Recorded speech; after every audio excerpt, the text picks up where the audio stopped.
안녕하세요. 오늘 저희가 함께 살펴볼 자료는요. 테스트 활동 관리 문서에서 가져온 품질 리스크 평가 부분입니다. 이게 좀 복잡하게 들릴 수도 있는데 프로젝트 성공에 어떻게 보면 숨은 열쇠잖아요. 그래서 오늘 핵심만 쏙쏙 뽑아서 이 위험 속에서 어떻게 길을 찾는지 함께 파헤쳐 보겠습니다. 바로 시작할까요? 네, 반갑습니다. 품질 리스크 평가라는 게 뭐 거창하게 들릴 수도 있지만 간단해요. 개발 중인 제품이나 아니면 뭐 프로젝트 자체에 숨어 있을 수 있는 문제점들, 잠재적인 문제점들, 이걸 미리 찾아내서 얼마나 위험한지 판단하는 과정입니다. 핵심은 딱 두 가지래요. 이 문제가 얼마나 자주 일어날까? 이게 발생 가능성이고요. 또 하나는 이게 터지면 얼마나 심각할까? 이게 바로 영향도죠. 이 두 개를 저울질하는 겁니다. 발생 가능성이랑 영향도. 네네. 그럼 일단 발생 가능성부터 좀 더 자세히 볼까요? 자료 보니까 기술 복잡성 이런 건 뭐 당연히 예상되는데 의외로 조직 문화나 팀원 역량 같은 거 있잖아요.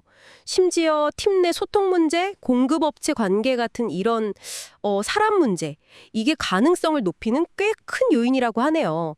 시간이나 자원 부족은 물론이고요. 생각보다 범위가 넓어요. 네, 맞습니다. 그 부분이 중요해요. 기술 자체의 어떤 복잡성도 물론 중요하죠. 근데 그 기술을 다루는 사람, 또 조직의 상태, 이런 게 리스크에 큰 영향을 미친다는 걸 이 자료가 잘 보여주고 있어요. 그러니까 단순히 코드의 문제가 아니라 그걸 만드는 어떤 환경, 그 과정 전반에 걸쳐서 리스크가 있다는 거죠. 특히 뭐 팀 경험 부족이라든지 아니면 동기부여가 좀 떨어졌다든지 이런 비기술적인 면들이 사실 간과되기 쉬운데 실제로는 가능성을 크게 좌우할 수 있거든요. 그렇군요.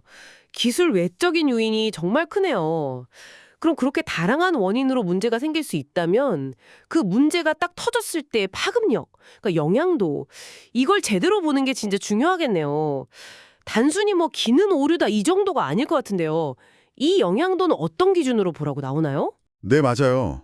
영향도를 평가할 때는 일단 그 기능이 얼마나 자주 쓰이는지 또 얼마나 중요한 기능인지부터 봐야겠죠. 그리고 문제가 생겼을 때 우리 비즈니스 목표 달성에 얼마나 차질을 주는지, 회사 이미지에는 또 어떤 영향을 미치는지, 뭐 직접적인 금전 손실은 어느 정도인지, 더 나아가서는 법적인 책임 문제나 사용자 안전 문제까지도요. 이렇게 다각도로 봐야 한다고 자료는 강조하고 있습니다. 결국 이 영향도 평가 결과가 어떤 리스크부터 우리가 잡아야 할지 그 우선순위를 정하는 데 아주 결정적인 기준이 되는 거죠. 가능성이랑 영향도를 알았어요. 그럼 이제 이 둘을 합쳐서 최종적으로 리스크 레벨 이걸 매겨야 할 텐데 자료에서는 두 가지 방법을 이야기하더라고요. 정량적 평가랑 정성적 평가. 네, 그렇습니다. 가장 이상적인 건 사실 정량적 평가죠. 충분하고 좀 믿을 만한 과거 데이터가 있다면요. 예를 들어서 발생 가능성을 뭐 한 5% 확률이다. 영향도를 금전적 손실 1억 원이다. 이렇게 숫자로 딱 바꿔서 리스크 값을 계산하는 거예요. 이러면 뭐 비교하기도 쉽고 객관적이겠죠. 근데 그게 참 이상적이긴 한데 현실적으로 특히 뭐 새로운 기술을 쓰거나 프로젝트 완전 초기 단계에서는 그런 데이터가 없거나 부족하지 않나요? 자료에서도 그런 이야기를 하나요?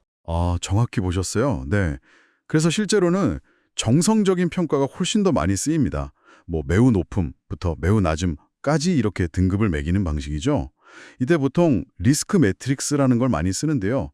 들어보셨을 수도 있어요. 네, 들어본 것 같아요. 표 같은 거 아니에요? 맞아요. 간단히 말하면 가로축에는 발생 가능성 등급, 세로축에는 영향도 등급을 놓고요.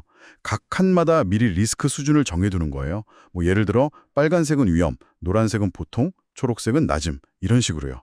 그래서 우리가 평가한 가능성과 영향도가 만나는 칸의 색깔이나 등급을 보고 이 리스크는 수준이 어떻구나 이렇게 판단하는 거죠. 그리고 자료에서도 지적하듯이 명확한 데이터가 부족하면 결국에는 평가하는 사람들의 경험이나 직관, 그러니까 주관적인 판단에 좀 의존하게 되는 경향이 있어요. 어쩔 수 없이요. 네, 그럴 수 있겠네요. 자, 그럼 오늘 이야기 쭉 정리해보면 이 품질 리스크 평가는 단순히 코드 버그 찾는 게 아니네요. 프로젝트를 둘러싼 모든 환경, 기술적인 거, 또 사람 문제까지 다 고려해서 문제 발생 가능성을 먼저 예측하고요.